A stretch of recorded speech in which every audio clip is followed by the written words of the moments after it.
રાજકોટને સૌરાષ્ટ્રનો રાજકીય અડ્ડો માનવામાં આવે છે તો રાજકોટને ભાજપનો ગઢ મનાય છે। 25 વર્ષ પૂર્વે રાજકોટમાં કોંગ્રેસનો દબદબો હતો, આજે ભાજપનો દબદબો છે। રાજકોટ વિધાનસભાની ચૂંટણીમાં ભાજપ અને કોંગ્રેસના ઉમેદવારોની અનેક ખેંચતાણ બાદ આખરે બંને પક્ષોના ઉમેદવારો જાહેર કરાયા। કોંગ્રેસે રાજકોટ પૂર્વ વિધાનસભામાંથી રાજકીય બેકગ્રાઉન્ડ ધરાવતા ઇન્દ્રનીલ રાજ્યગુરુને ટિકિટ ફાળવી છે, જ્યારે ભાજપે તેમની સામે આ સીટ પરથી ભાજપના બળિયા નેતા અને સંઘના અગ્રણી ચિમન શુક્લના મોટા પુત્ર કશ્યપ શુક્લને ટિકિટ ફાળવી છે।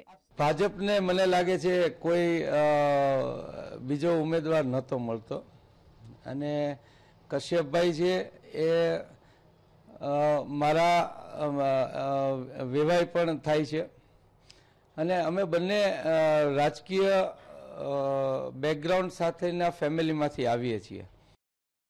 કોંગ્રેસના ઉમેદવાર ઇન્દ્રનીલ રાજ્યગુરુ અને ભાજપના ઉમેદવાર કશ્યપ શુક્લ બંને સંબંધમાં વેવાય છે। કશ્યપ શુક્લનો ભાણેજ કરણ નથવાણી અને ઇન્દ્રનીલ રાજ્યગુરુની ભાણેજ સંજના નથવાણીના લગ્ન થોડા મહિના પહેલા જ થયા છે।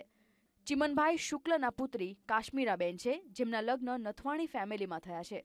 તેઓ ગુજરાત પ્રદેશ કોંગ્રેસના અગ્રણી નેતા પણ છે। શંકરસિંહ વાઘેલાએ રાજપા પક્ષ રચ્યો ત્યારે કાશ્મીરાબેન નથવાણી રાજપામાં હતા। બાદમાં શંકરસિંહ કોંગ્રેસમાં ભળ્યા ત્યારથી તેઓ પણ કોંગ્રેસમાં છે, ત્યારે બંને પક્ષોના ઉમેદવારો પોતાના સગા હોવાથી તેમણે તેમના પક્ષને વફાદાર રહેવાની તત્પરતા દર્શાવી। ઘરની અંદર ચોક્કસ મારો ભાઈ છે, મારો નાનો ભાઈ છે, પણ બહાર નીકળે ત્યારે ચોક્કસ એ અમારો પ્રતિસ્પર્ધી છે।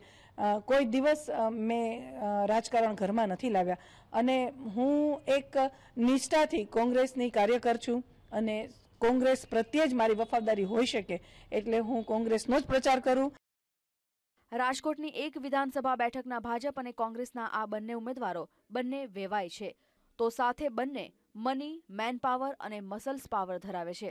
ત્યારે હવે આગામી ચૂંટણીમાં રસાકસીનો જંગ જામશે અને પરિણામ પર સૌની નજર રહેશે। કેમેરામેન ઘનશ્યામ કાચા સાથે પરાક્રમસિંહ જાડેજા, VTV, રાજકોટ।